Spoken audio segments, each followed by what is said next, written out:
बदल जाएगा सरू का अंदाज मॉडर्न लुक में। जब सरू करेगी एंट्री तो वेद को भी लगेगा बड़ा झटका। जी हां दोस्तों, सरू का आने वाला ट्विस्ट होने वाला है धमाकेदार।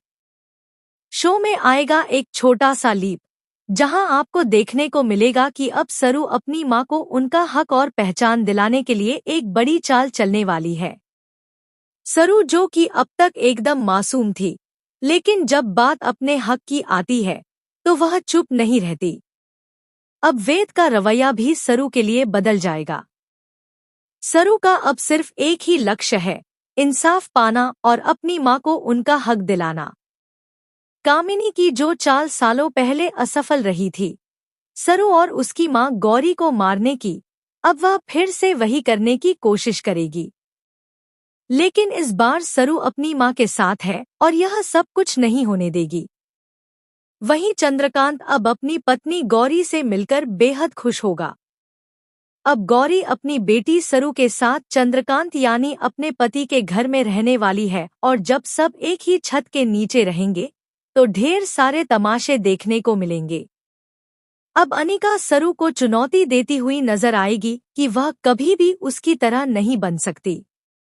वह उसे बहन मानने का सपना छोड़ने के लिए कहेगी। लेकिन अब होने वाला है एक बड़ा मुकाबला, जिसमें सरू नजर आएगी मॉडर्न लुक में। वेद यह देखकर काफी असहज महसूस करेगा। उसे जलन होगी क्योंकि सरू ने पहले कभी ऐसे कपड़े नहीं पहने थे। हालांकि सरू का एटीट्यूड इस बार बिल्कुल अलग लेवल का होगा। कॉलेज के सभी लड़के सरू पर फिदा हो जाएंगे, जो वेद को बिल्कुल पसंद नहीं आएगा। इसी वजह से वेद और सरू के बीच होगी लड़ाई और यह जंग इतनी बढ़ जाएगी कि अनिका इसका पूरा फायदा उठाएगी।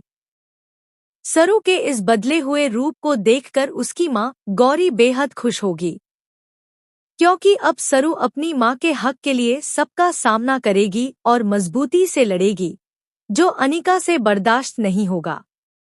अब अनिका की मां और उसकी नानी उल्टे पांव भागती नजर आएंगी। गौरी अब गांव लौटने का फैसला नहीं करने वाली, क्योंकि उसे पता है अगर उसने ऐसा किया तो सरू पर वार किया जाएगा। तो दोस्तों, अब शो में देखने को मिलने वाला है जबरदस्त हाई वोल्टेज ड्रामा। देखना दिलचस्प होगा कि गौरी और सरू मिलकर कैसे इन लोगों को सबक सिखाती हैं और अपना हक हासिल करती हैं। हमें कमेंट करके बताएं कि आप इस नए ट्विस्ट के लिए कितने एक्साइटेड हैं। क्या आप चाहते हैं कि सरू का लुक पूरी तरह बदल जाए? ऐसे ही टीवी के लेटेस्ट अपडेट्स के लिए चैनल को सब्सक्राइब करना न भूलें।